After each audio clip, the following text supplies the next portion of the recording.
नमस्कार। त्रिपुरा के माननीय उप मुख्यमंत्री श्री जिष्णुदेव वर्मन जी, मणिपुर के पूर्व शिक्षा मंत्री श्री तोकचोम राधेश्याम जी, यहाँ के जयपुर के डिप्टी मेयर पुनीत जी, अश्विनी जी जो ईटीवी भारत से हैं, आशुतोष जी इस पूरी कार्यक्रम की रचना करने वाले, और सम्मानित सदस्यों, इस संगठन से जुड़े हुए और दोस्तों, ये कार्यक्रम और इसमें लोकतंत्र और लोकतंत्र में युवाओं की भूमिका, ये इतना रोचक और रोमांचक इसलिए है क्योंकि भारत की जो युवाओं की जनसंख्या है वो देश ही नहीं, देश के माध्यम से दुनिया को दिशा देने की ताकत रखने वाली एक शक्ति है, और वो ये युवा शक्ति है जो सामने बैठी हुई है। इसलिए आप सबको नमन। नमन इसलिए कि आप इस कार्यक्रम में इतना समय निकाल करके आए हैं और कुछ सीखने की लालसा के साथ आए हैं, ये जरूरी है। और मैं ये मान के चल रहा हूं कि आप स्वेच्छा से आए हैं, भेजे नहीं गए हैं, सर्टिफिकेट की सिर्फ आकांक्षा के साथ नहीं आए हैं कि 3 दिन का कार्यक्रम खत्म होगा, सर्टिफिकेट मिलेगा, घर जाएंगे, ऐसी आकांक्षा नहीं है। आकांक्षा इस चीज की है कि वास्तव में अगर किसी कार्यक्रम में हम जा रहे हैं तो वहां अपना योगदान दे सकें और वहां से कुछ लेके आ सकें। आप 3 बातें भी सीख के 3 दिन में चले जाइएगा तो वास्तव में लोकतंत्र के लिए बड़ा योगदान होगा, और उन 3 बातों को अगर अपने जीवन में आप उतार लीजिएगा तो उससे भी बड़ा योगदान। इसलिए मेरी उम्मीद है कि ये जो युवा संसद का कार्यक्रम यहाँ पर आयोजित हुआ है वो आप सबके लिए लाभकारी होगा। लोकतंत्र के स्तंभों में विधायिका, कार्यपालिका, न्यायपालिका और मीडिया, चारों स्तंभ हैं।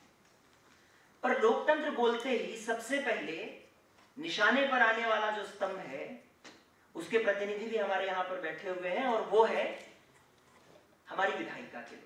लोकतंत्र बोलते ही सबसे पहले ऐसा लगता है टारगेट पे बनाया जाना चाहिए जो भी लोग जिनको हमने चुन के भेजा है, वो लोग हमने चुन के भेजा है, उनके चुनाव में हमारा योगदान है। पर क्या कार्यपालिका में जो लोग बैठे हुए हैं, क्या न्यायपालिका में जो लोग बैठे हुए हैं, और मेरे जैसे लोग जो मीडिया का प्रतिनिधित्व करते हैं, उनमें भी आपका योगदान है और बराबर का योगदान है।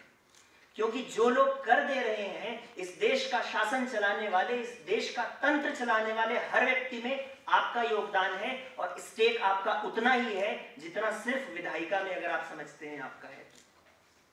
मैं भी विधायिका में अपना स्टेक मानता हूं, और ये वजह है कि मैं जब 2002 से 2009 के बीच में लंदन में था वहां, और उसके बाद में मैं वापस दिल्ली लौटा, पिछले 12 साल से मैं दिल्ली में कार्यरत हूं। उस दौरान भी 2004 का लोकसभा चुनाव और 2009 का लोकसभा चुनाव, दोनों लोकसभा चुनाव में मैं मतदान करने के लिए भारत में था, और भारत में रहते हुए आज तक एक भी ऐसा चुनाव नहीं हुआ अपने क्षेत्र का, मैं लखनऊ से आता हूं, जहां मैंने जा करके वोट नहीं डाला हो। इसलिए क्या है, क्योंकि मैं अपनी जिम्मेदारी समझता हूं। सवाल उठाने से पहले अगर मैं अपना उत्तरदायित्व नहीं निभा रहा तो सिर्फ सवाल उठाने का अधिकार मेरा नहीं है। इसलिए समझने की जरूरत यह है कि पहले लोकतंत्र में सिर्फ अधिकारों की बात न करके हम अपने उत्तरदायित्वों के साथ भी अगर अधिकारों की बात करेंगे, तब हम एक हक रखते हैं, एक अधिकार रखते हैं सवाल पूछने का, और आपका बिल्कुल वो हक है। मैं ज्यादा दूसरे पहलुओं पे बात करने की बजाय मीडिया पे करूंगा, क्योंकि मीडिया का प्रतिनिधित्व करने का दावा तो नहीं करता, लेकिन उसके एक छोटे से हिस्से का नेतृत्व करता हूं, एक संस्थान का नेतृत्व करता हूं यहाँ पर। और जिस संस्थान का नेतृत्व करता हूं, और जब आप प्राइवेट सेक्टर्स में होते हैं तो वो लोकतांत्रिक व्यवस्थाओं से नहीं चलते।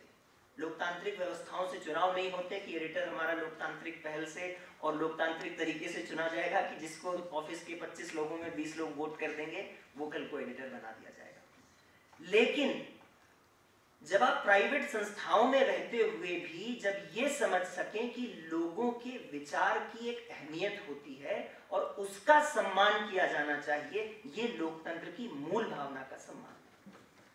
और ये है वो मूल भावना जिसको हमें समझना चाहिए। हम जब और बहुत अच्छी बात यहाँ पे मैं पहले भी सुन रहा था, आप में से बहुत सारे लोग बोल रहे थे और अभी आशुतोष जी भी जिसका जिक्र कर रहे थे, सवाल करना। सवाल करना या सवाल उठाना ये गलत नहीं हो सकता।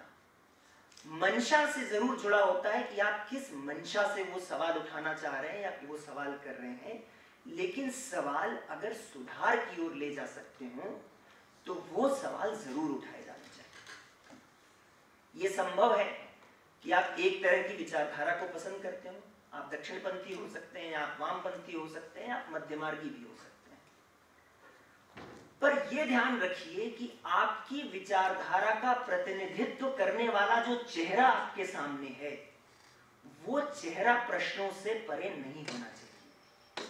अगर आपने उन चेहरों को प्रश्नों से परे कर दिया तो वो व्यक्ति अधिनायकवादी हो सकता है और वो लोकतंत्र के लिए खतरनाक हो सकता है, और वो किसी भी तरफ का हो सकता है, वो किसी भी विचारधारा का हो सकता है। हमारे लिए ये जरूरी है कि हम विचारधाराओं को माने। हम व्यक्तियों के पीछे भी चलने में भी कोई बुराई नहीं है। अगर आपको लगता है कि कोई व्यक्ति नेतृत्व दे सकता है, आप उसके नेतृत्व को माने, लेकिन उसको सवाल से परे मत बनाइएगा। ये जरूरी है कि आपके मन में सवाल उठने चाहिए। अच्छा बुरे का आप गणना करें कि हाँ ये अच्छा हुआ, और अगर कुछ गलत भी हो रहा है, कुछ बुरा भी हो रहा है, तो व्यक्ति को इतना आराध्य मत बना दीजिएगा कि उसके बारे में ये न कह सकें कि ये सही या ये गलत नहीं है, क्योंकि फिर वो व्यक्ति सापेक्ष हो जाता है, वो संगठन के सापेक्ष नहीं चलता, वो एक विचार के सापेक्ष नहीं चलता, फिर वो इंडिविजुअलिस्टिक हो जाता है। तो वो व्यक्ति के ऊपर ना हो, बल्कि वो एक सिद्धांत, एक अगर आप किसी दल के साथ चल रहे हैं तो दल की अपनी विचारधारा होगी ना, तो उस दल की विचारधारा के साथ चलने वाले वो प्रतिनिधित्व करने वाले लोग हैं, आप बिल्कुल उनका साथ दें, उनके पीछे चलें, लेकिन सवाल उठाना भी जरूरी है। सवाल उठाने की नीयत होनी चाहिए, और इसके लिए जरूरी है जागरूकता। जागरूकता इसलिए जरूरी है कि विषय क्या है, हमारे देश से जुड़े विषय क्या हैं और लोकतंत्र के स्तर क्या हैं। बहुत बार मैंने ये देखा लोगों को अपने सांसद के पास खड़े होकर शिकायत कर रहे होंगे, हमारे गली में तो नाली नहीं बनी। बिल्कुल आपका हक है ये शिकायत करना, पर क्या लोकतंत्र की वो कड़ी वो है जहां पर आप वास्तव में उससे नाली खड़ंजे की शिकायत पहले करना चाहते हैं, या लोकतंत्र की कड़ियां आप समझते हैं जहां पे एक पार्षद या सभासद होता है, उसके ऊपर एक विधायक होता है, उसके ऊपर एक एमपी होता है, और उसके बाद में हमारी संसद का गठन होता है, स्थानीय निकाय पंचायत होती है। हम अपने प्रतिनिधियों से एक्सपेक्ट क्या कर रहे हैं, हमारी अपेक्षाएं क्या है अपने प्रतिनिधियों से, और उन प्रतिनिधियों से उन अपेक्षाओं का स्तर क्या है। हमारा अगर पार्षद है तो हम जरूर ये अपेक्षाएं करें कि हमारे आसपास की मूलभूत सुविधाएं ठीक होनी चाहिए, पर जब हम विधायक चुन के भेज रहे हैं तो हमारी पहली अपेक्षा क्या ये नहीं होनी चाहिए कि राज्य का तंत्र कैसा चल रहा है, ये उस विधायक की पहली जिम्मेदारी होनी चाहिए। ऑफ कोर्स हम जहां रह रहे हैं हमारा क्षेत्र अच्छा हो, ये तो अच्छी बात है ही। हम जिस सांसद को चुनकर भेज रहे हैं वो राष्ट्रहित की चिंताएं देख रहा है या नहीं देख रहा है, राष्ट्र निर्माण के लिए अगर हमने उसे भेजा है, अपने देश की एक छवि के लिए, उस दिशा में भी उसका क्या योगदान है। उसको सांसद निधि और विधायक निधि है, उनसे तो विकास कार्य करेंगे, और अगर नहीं करें तो वो सवाल करिए, पर क्या हमारी प्राथमिक अपेक्षाएं इन्हीं चीजों पर होंगी। ये जागरूकता और राजनीति और लोकतंत्र के भी जो हमारी कार्यपालिका है उसके स्तरों की पहचान हम कर पा रहे हैं क्या, और अपनी अपेक्षाएं ठीक रख पा रहे हैं क्या, ये जागरूकता होनी जरूरी है। तीसरी चीज मैं ये कहना चाहता हूं कि पहचान का सवाल। पहचान का सवाल ना ये दोधारी तलवार की तरह है।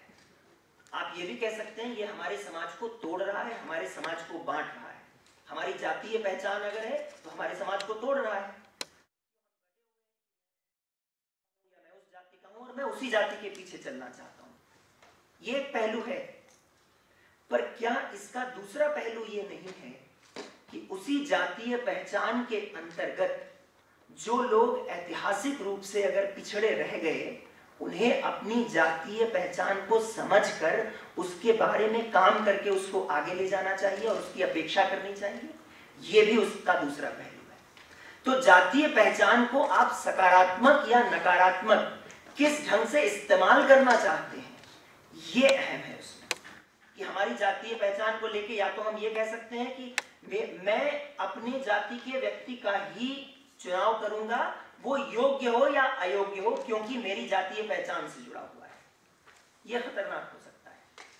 लेकिन मेरी जातीय पहचान में, अगर मेरी जाति में मुझे ऐसा लग रहा है कि लोग कहीं पिछड़े रह गए,